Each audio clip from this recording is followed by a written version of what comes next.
नमस्कार। राष्ट्रवाद हमारे समय में एक ऐसा शब्द है जो कि काफ़ी ज़्यादा विवादित भी है। इसका बहुत ज़्यादा उपयोग किया जाता है। जो भी व्यक्ति एक ख़ास तरह की सोच को नहीं मानता है उसे राष्ट्रवाद विरोधी करार देने की प्रवृत्ति भी हमारे देश में आजकल बढ़ी हुई है। आज परख के इस अंक में मैं बेनेडिक्ट एंडरसन की बात करूँगा। बेनेडिक्ट एंडरसन समकालीन दौर में एक बहुत ही महत्वपूर्ण राजनीतिक चिंतक के रूप में माने जाते रहे हैं। अब वो इस दुनिया में नहीं हैं। 2015 में उनका देहांत हो गया, लेकिन उन्होंने अपनी पुस्तक imagine communities origin and spread of nationalism के माध्यम से राष्ट्रवाद के बारे में कुछ महत्वपूर्ण सूत्र हमारे सामने प्रस्तुत किए और इन सूत्रों को समझते हुए हम राष्ट्रवाद की मौजूदा प्रकृति के बारे में काफ़ी गहरी समझ बना सकते हैं। बेनेडिक्ट एंडरसन की पुस्तक इमेजिन कम्युनिटीज़ 1983 में प्रकाशित हुई थी और इस पुस्तक में उन्होंने राष्ट्रवाद को कल्पित समुदायों या काल्पनिक समुदायों के रूप में प्रस्तुत किया। इमेजिन कम्युनिटीज़ के रूप में उन्होंने इसकी व्याख्या की। परख के आज के इस अंक में मैं इमेजिन कम्युनिटीज़ की जो पूरी अवधारणा बेनेडिक्ट एंडरसन के द्वारा प्रस्तुत की गई है उसके बारे में बात करूंगा, लेकिन मेरी कोशिश यह होगी कि मैं आपको एंडरसन के बारे में एक परिचय दे सकूं। मैं उन्होंने किस तरीके से काम किए उनके बारे में मैं बात करूंगा।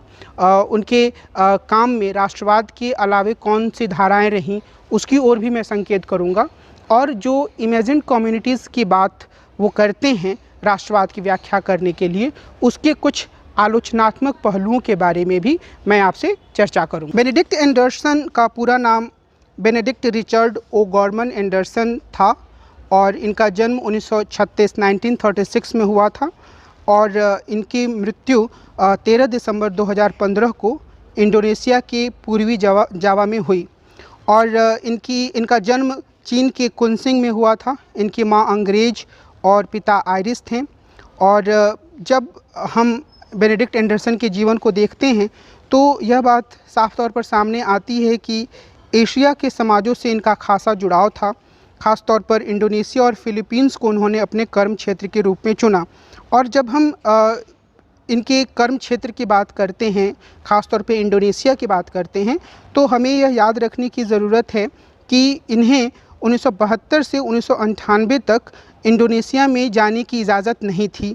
वहाँ की सरकार ने उनके इंडोनेशिया में प्रवेश पर रोक लगा दी थी।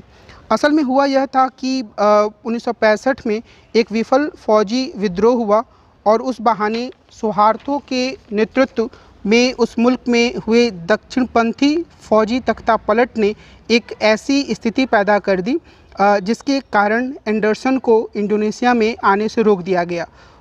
एंडरसन और कॉर्नेल यूनिवर्सिटी के उनके कुछ जो साथी शोधार्थी थे, रूथ मकवे और फ्रेडरिक बुनेल, ये दो लोग, इन लोगों ने एक रिपोर्ट तैयार की थी जिसमें उन्होंने यह बताया कि जो कम्युनिस्टों के ऊपर हिंसा का आरोप लग रहा है वह सही नहीं है और असल में जो फ़ौज के अंदर असंतुष्ट अफसर थे उन्होंने ही तख्ता पलट को बढ़ावा दिया। और इसके बाद उन्होंने जो ये रिपोर्ट तैयार की थी, यानी कि एंडरसन ने, रूथ मकवे और फ्रेडरिक बुनेल ने, वह एक छोटे समूह के लिए थी, लेकिन बाद में इसके बारे में ज़्यादा विस्तार से चर्चा होने लगी। तो फिर वहाँ की जो सरकार थी उन्होंने विशेष रूप से जो सुहार्तो थे उन्होंने एंडरसन के इंडोनेशिया आने पर पाबंदी लगा दी और जब तक सुहार्तो इस दुनिया में रहें 1998 तक, तब तक एंडरसन इंडोनेशिया नहीं आ सके। और उसके बाद उन्होंने फिलीपींस में काम करना शुरू किया 1972 के बाद और वहाँ की उन्होंने भाषाएं सीखी और उसके बाद जब सुहार्तो इस दुनिया से चले गए तो वो इंडोनेशिया दोबारा आ पाए और इंडोनेशिया और जावा से उनका रिश्ता फिर से कायम हुआ और जब उनकी मृत्यु हुई तो वो उस समय उसी देश में निवास कर रहे थे। तो ये एक तरीके से एक ऐसे राजनीतिक सिद्धांतकार के रूप में हमारे सामने आते हैं जिन्होंने उस समाज को अपने अध्ययन के क्षेत्र के रूप में अपनाया जिससे उनका गहरा जुड़ाव था और उस गहरे जुड़ाव के साथ वो वहाँ पर लगातार रहें। उस समाज की समस्याओं को या उस समाज के विभिन्न पहलुओं को उन्होंने समझने की कोशिश की। जब इंडोनेशिया में उन्हें जाने की अनुमति नहीं मिली तो फिर उसके नज़दीकी देश फिलीपींस में वो रहने लगे। अगर हम इमेजिन्ड कम्युनिटीज़ में, जो कि 1983 में उनकी पुस्तक प्रकाशित हुई, उसमें दिए गए उनके विचारों पर की बात करें तो यह एक बड़ी ही अद्भुत सी बात सामने आती है कि वो राष्ट्रवाद को, जिसे कि दुनिया के अधिकांश जो विचारक थे, सारे विचारक नहीं पर शायद दक्षिणपंथी से लेकर वामपंथी कई सारे विचारक जो थे, वो इसमें एक सकारात्मक तत्व देखते थे। वामपंथियों का, मार्क्सवादियों का भी यह मानना था कि जो सामाजिक रूप से पिछड़े समूह हैं, सामाजिक आर्थिक रूप से जो हाशिए के समूह हैं, उन्हें एक दूसरे से जुड़ने का, संघर्ष करने का आधार राष्ट्रवाद के विचार के द्वारा मिलता है। और दक्षिणपंथी विचारक भी यह मानते रहे हैं कि एक जो राष्ट्रवाद की भावना होती है, वह उस एक महान अतीत को फिर से सामने लाने का माध्यम होती है, जिसमें कोई समाज या समुदाय रह रहा होता है। यानी कि दक्षिणपंथी के भीतर यह माना जाता है कि ये एक स्वाभाविक सी एक परिघटना के रूप में है और प्रत्येक समुदाय या समुदायों का जो एक पूरा समूह है, वह राष्ट्रवाद की एक भावना से जुड़ा हुआ है। राष्ट्रवाद हमेशा से ही मौजूद रहा है। हमारे देश में भी इस तरीके के विचार सामने आते हैं, जहाँ पर यह माना जाता है कि हमेशा से ही एक ख़ास तरह का राष्ट्रवाद हिंदुस्तान के भीतर था और उसी राष्ट्रवाद को फिर से स्थापित करने की ज़रूरत है। लेकिन जो एंडरसन हैं, जब उन्होंने अपनी पुस्तक लिखी तो वो कई तरह के उलझनों से गुजर रहे थे और उन्होंने यह देखा कि जो राष्ट्रवाद की भावना है, वह एक तरीके की संकुचन को भी जन्म देती है और जो बड़े उदात्त विचार हैं, कई बार वो विचार पीछे छूट जाते हैं और उन विचारों के स्थान पर सिर्फ ये भावना काम करती है कि कैसे एक खास सीमा में रहने वाले लोग अपने हितों की सुरक्षा करें। और इसके कारण से अगर जो सर्वहारा का विचार था मार्क्सवाद के भीतर, वह नाकाम हो गया और वियतनाम और चीन जैसे देश न सिर्फ एक दूसरे का विरोध करने लगे, बल्कि वो एक दूसरे से युद्ध करने के लिए भी 1979 में तैयार हो गए। तो इस पूरी परिस्थिति में इन्होंने यानी कि एंडरसन ने अपनी पुस्तक इमेजिन्ड कम्युनिटीज़ की रचना की और उन्होंने राष्ट्रवाद को या राष्ट्रों को एक कल्पित समुदाय के रूप में बताया। इसका सीधा सा मतलब यह है कि राष्ट्र जो है वह कोई ऊपरी दुनिया से आया हुआ शय नहीं है। राष्ट्र कोई ऐसी चीज़ नहीं है जो ऐतिहासिक रूप से हमेशा मौजूद रही है, बल्कि इसकी कल्पना की गई है और उस कल्पना के कारण, उस कल्पना के आधार पर एक ख़ास तरीके के भौगोलिक समुदाय के भीतर जनसंख्या के विभिन्न समूह खुद को एक राष्ट्र से जुड़ा हुआ मानते हैं। एंडरसन ने इस बात पर जोर दिया कि जैसे पुराने ज़माने में कई छोटे छोटे समुदाय होते थे, जहाँ पर आमने सामने खड़े लोग एक दूसरे को पहचानते थे, अलग अलग गांवों के लोग एक दूसरे को पहचानते थे।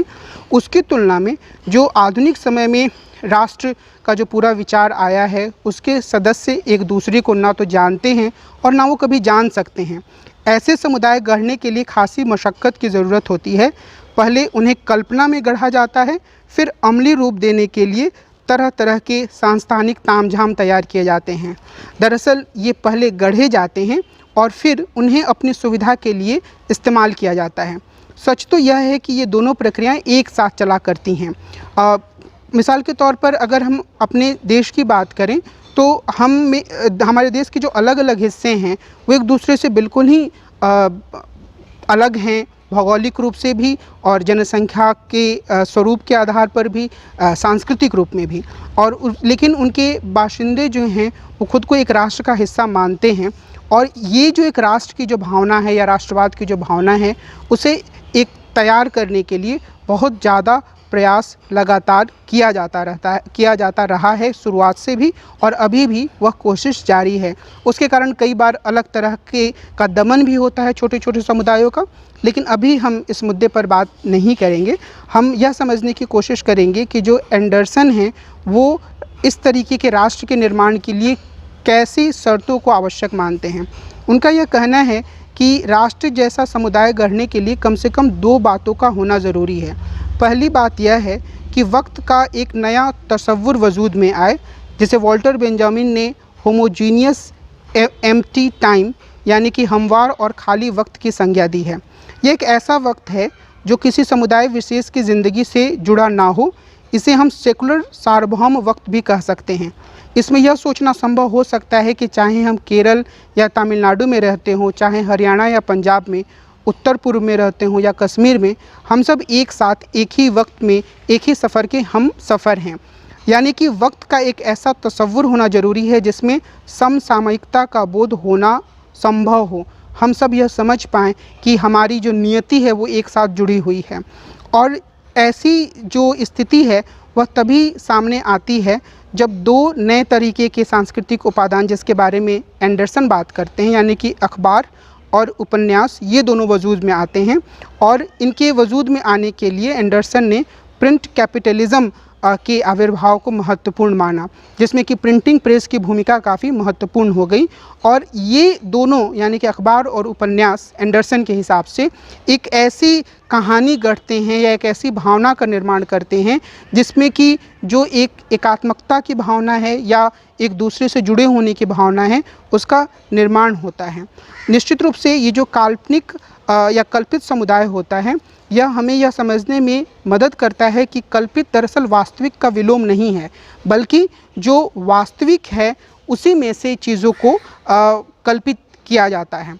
जो समुदाय वास्तविक हो सकते हैं या वास्तविक रूप से एग्जिस्ट करते हैं, उन्हीं में से एक कल्पित समुदाय की भावना सामने आती है। इस पर एंडरसन जोर देते हैं।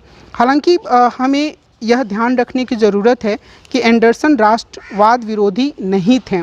उनका सैद्धांतिकरण राष्ट्रवाद की ताकतों और उसकी सफलताओं को समझने की एक कोशिश थी। बाद के अपने एक लेख में एंडरसन ने राष्ट्रवाद को एथनिसिटी या जातीयता से अलग किया और उन्होंने ये कहा कि राष्ट्रवाद में एक तरह की सार्वभौम मंशाएँ होती हैं, यह भविष्योन्मुख होता है, जबकि जो एथनिसिटी होती है, जो जातीयता होती है, वो अतीतोन्मुख होती है और संकीर्ण होती है। मगर ये जो एक पूरी स्थिति है उसमें कई तरह की समस्याएं हैं, जो एंडरसन की व्याख्या है। और पार्थ चटर्जी ने यह दिखाने की कोशिश की है कि राष्ट्रवाद और जातीयता में इस तरह का फ़र्क सिर्फ एक ख्याली विचार की तरह है, क्योंकि राष्ट्रवाद और जातीयता दोनों एक ही ज़मीन पर खड़े होते हैं। लेकिन जो राष्ट्रवाद के एंडरसन का जो ये पूरा विचार है, उसकी एक बुनियादी आलोचना भी पार्थ चटर्जी के द्वारा प्रस्तुत की गई है। एंडरसन यह मानते हैं कि ये जो राष्ट्रवाद का पूरा विचार है इमेजिन्ड कम्युनिटीज़ के रूप में, वह पश्चिमी या यूरोपीय है, और फिर यहाँ से ये जो राष्ट्र और राष्ट्रवाद का विचार है वो दूसरे देशों में गया। लेकिन ये जो एक मॉड्यूलर फॉर्म की जो बात एंडरसन करते हैं, चटर्जी उसकी आलोचना करते हैं। और उनका यह कहना है कि जो एंडरसन का पूरा थेराइजेशन है उसमें एक तरीके का कॉन्ट्राडिक्शन है, क्योंकि अगर एक मॉड्यूलर फॉर्म पश्चिमी देशों से उपनिवेशों की ओर गया तो फिर यह सवाल भी सामने आता है कि जो इमेजिन्ड कम्युनिटीज़ की बात है वो कॉलोनाइज्ड सोसाइटीज़, भारत जैसे समाजों के पास कहाँ से आया, यानी उन्होंने किस चीज़ का इमेजिनेशन किया, क्या उन्होंने सीधे तौर पर पश्चिम के इमेजिनेशन को अपना लिया। चटर्जी का मानना है कि ये जो एंडरसन की पूरी व्याख्या है कि पश्चिम से मॉड्यूलर फॉर्म उपनिवेशों में गया, वह सही नहीं है, बल्कि उपनिवेशों ने अपने तरीके से अपने राष्ट्रवाद की परिकल्पना की। तो एक बड़े विचार के रूप में राष्ट्रवाद जरूर पश्चिम से उपनिवेशित देशों की तरफ आया, कॉलोनाइज्ड कंट्रीज़ की तरफ आया, लेकिन फिर इन देशों ने अपने तरीके से राष्ट्रवाद की परिकल्पना की। तो ये जो राष्ट्रवाद का विचार बेनेडिक्ट एंडरसन ने प्रस्तुत किया अपनी पुस्तक में, वह असल में राष्ट्रवाद के नाम पर एक अतीत की संस्कृति या प्राचीनता के गौरव गान की जो पूरी परिघटना है उसको प्रश्नांकित करने का काम ये पूरा उनका विचार करता है।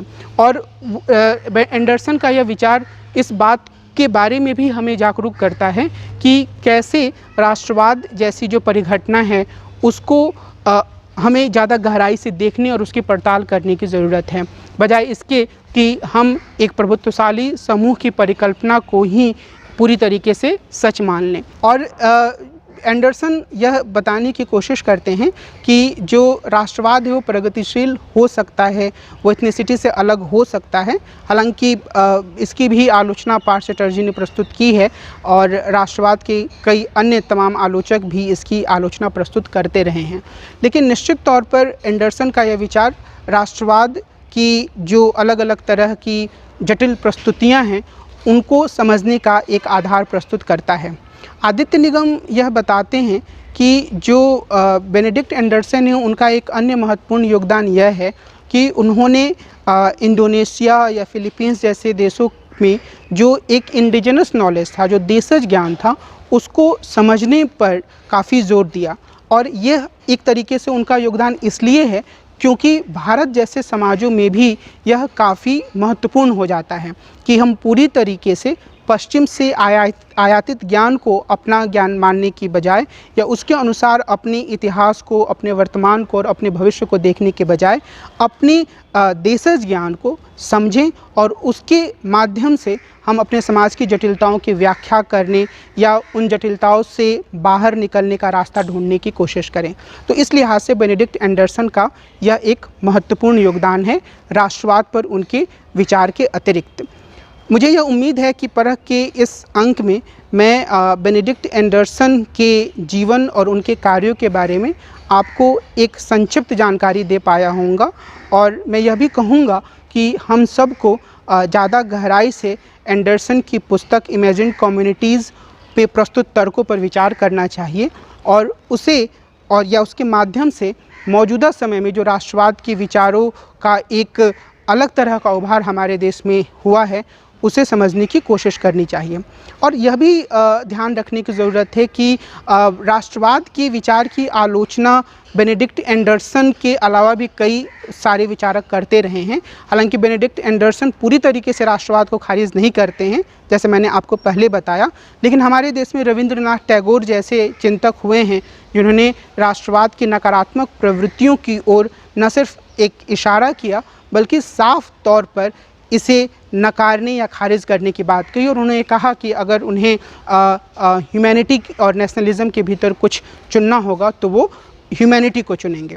तो परख के इस अंक में इसी विचार के साथ मैं आपसे इजाज़त लूँगा। अगले अंक में हम मिलेंगे और एक अन्य विषय पर चर्चा करेंगे। नमस्कार।